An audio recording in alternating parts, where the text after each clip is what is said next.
Hey guys, Captain Fructose here, and welcome back to Stormworks.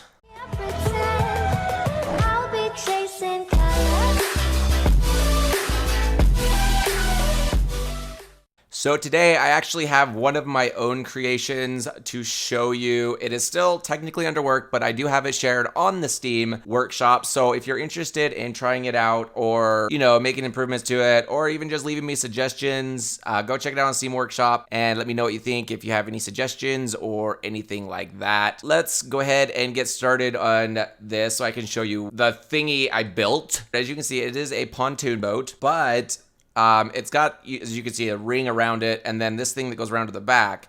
That's because this whole thing is on a gimbal setup, and you can probably see it slightly rotating there. So basically, the entire crew compartment is on a gimbal, so it stays level regardless of the size of the waves and stuff like that.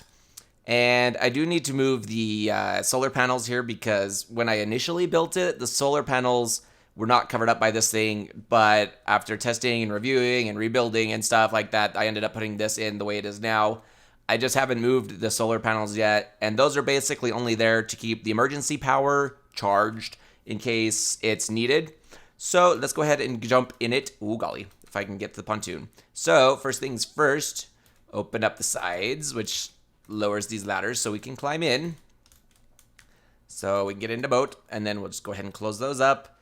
So the back part of the boat here is all of the logic and processors and backup batteries and stuff like that. So that's everything I've got in this room. I may put in some of the new hand tools and stuff like that that they just added to the game in here. But as for right now, it is basically just like a computer room / control room for all of the ship's systems. So if we open this door, this takes us into the main crew compartment. So we'll go ahead and close that behind us. This is the med bay. You can push this, it'll slide open. We've got us a defibrillator, oxygen mask, first aid kit, and equipment flashlight all under there. And then you can turn that off and it'll close again. And the medical beds. And of course, each bed has its own heater that you can turn on and off from up there. This is the crew quarters. It's still definitely under construction, and so there's still more decorating I need to do and coloring of it. So, but that's basically what this room is. This is all crew quarters. Each bed has their own heater. They will have their own light as well at some point once I get around to that. These lights are all RGB and are controlled from the bridge. So that's how you control all of these lights. This is going to be basically the systems of the ship, so the crew can monitor it. I also, if you notice, I had a radar on the top, so if we turn this on, this is the radar, and then this will tell us what direction the target is and how far away it is when it does detect something. It looks like it did at some point, but we need to set the radar distance. Let's set this to, I don't know, let's do 200. See if it actually picks anything up right now. I have tested it though and made sure the radar works, and it does work. So we're good there.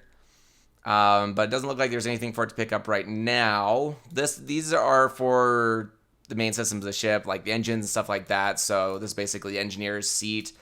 As you can tell, they're not all hooked up yet or changed to what they're going to be. So they're all dials at the moment, but I'm going to change some of them to dials, some of them to buttons, some of them to digital dials and stuff like that. So, but until then, this is what it is.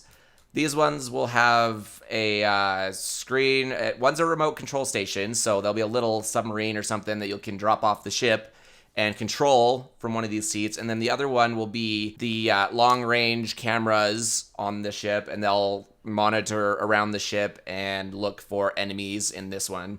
Those two are not hooked up yet. That system's still under construction. I've been working on the radar system, programming that, and making it look the way I want it to and function correctly, which I'm pretty close to. I'm almost there. It's going to take a little bit more work, but I'm pretty close with the radar. So I want to just kind of polish it up, make it look a little bit nicer, because I like to make things look nice.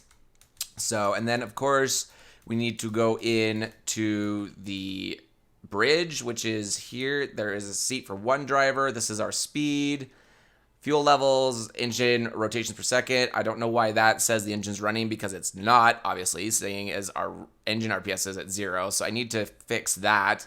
Not sure why that's staying on. So let's go ahead and turn on our fuel systems, and then we'll lock the pontoon doors, which are the doors on the very front of the pontoons you can see, so you can get in, access those for maintenance and stuff like that if you need to do maintenance on the engines or anything like that. So that's what that does. That locks those doors.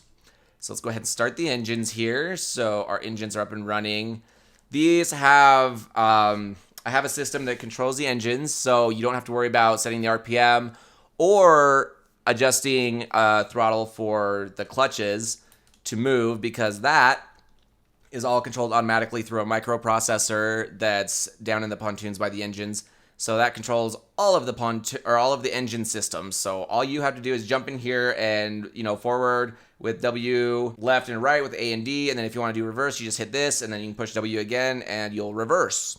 So there's no having to deal with trying to get the throttle lever just right for the clutch and everything. Don't have to worry about any of that.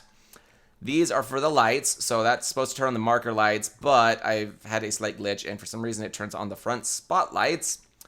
So, and then top spotlights are not hooked up yet. I'm going to be adding some controllable top spotlights up there.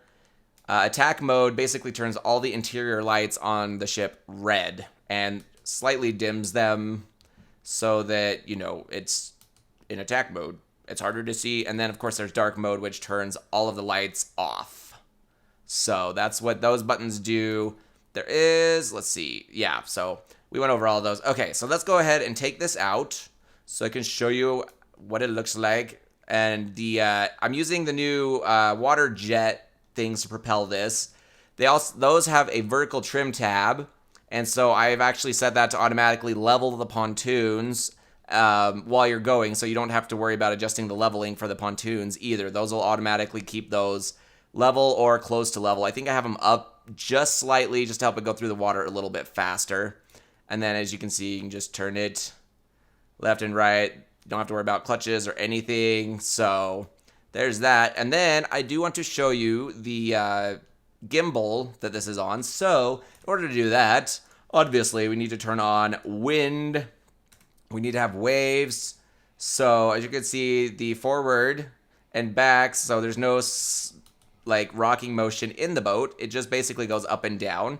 And I'm still kind of fine-tuning that, but for the most part, it's not doing too bad. It does kind of rock a little bit still, so I've got a little bit more work to do with that, but it is making progress. It doesn't do too bad as it is, so I'm going to go ahead and turn it sideways so I can show you there is a gimbal also to the side, so it doesn't rock, so it controls the roll. So as we go over waves, you can see it kind of twisting there, so we'll twist it a little bit, we'll turn a little bit more so you can see it better, adjust. So, but yeah, it's on a gimbal, so it keeps the crew compartment completely level no matter what. There are a few glitches with the leveling system at the moment, which I can show you really quick. For the most part, it works. As long as you stay in the water and don't jump it out of the water, the leveling system works okay. But if you start trying to jump or start going too fast and jump out of the water, occasionally it will glitch because it's trying to level the crew compartment, but the pontoons aren't floating. So it kind of glitches and will either go sideways like that, or sometimes it'll do a really weird forward or back hyper rocking motion and flip itself. So I am still working on that. So hopefully I will be able to come up with a solution for that, or a system to control that so it knows when it's, oh, there it goes, when it's out of the water, so that it doesn't do that. But as it stands right now, it is still having those issues. But like I said, it's a work in progress. It's getting there. So I will be figuring that out, especially now that I've got the radar system working mostly how I want it to. So, oh god, there it goes again. Yep, there it goes again. Balls. Okay, well, it flipped itself back upright that time, so that's good. So the air intakes, as you can see, are up higher right by the pivots, so that, if you do go through waves, it won't kill your engines. Or apparently they won't die when this glitches out if you jump it out of the water.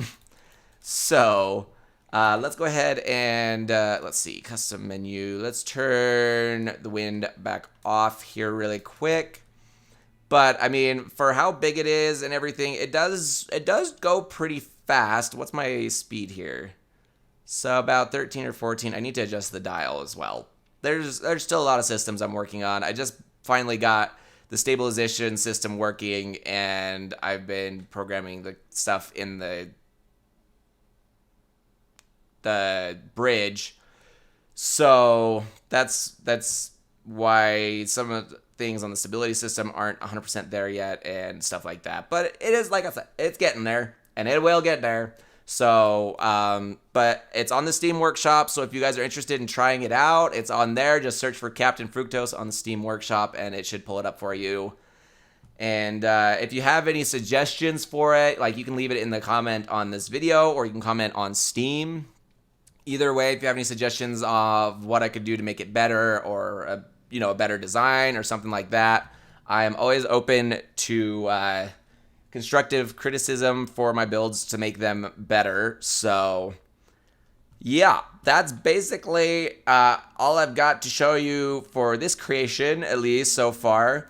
I've also been thinking about doing a series of helping some of you guys with your creations, because I know some of the systems can be a little overwhelming trying to figure out how to do it. So if you're interested in me doing a series of me helping you guys with your creations, or like fixing your creations for you, let me know in the comments below, because I've been kind of tempted to do that, and I feel like some people would probably appreciate it. So yep, there's that. But anyway, that's it for this video, guys. So thanks so much for watching. If you enjoyed it, please leave a thumbs up. Click the bell icon if you haven't already, so you get a notification anytime I upload a new video. And don't forget to subscribe if you haven't already. And as always, guys, thank you so much for joining me on this wonderful adventure. And I will see you on the next one. Bye, guys.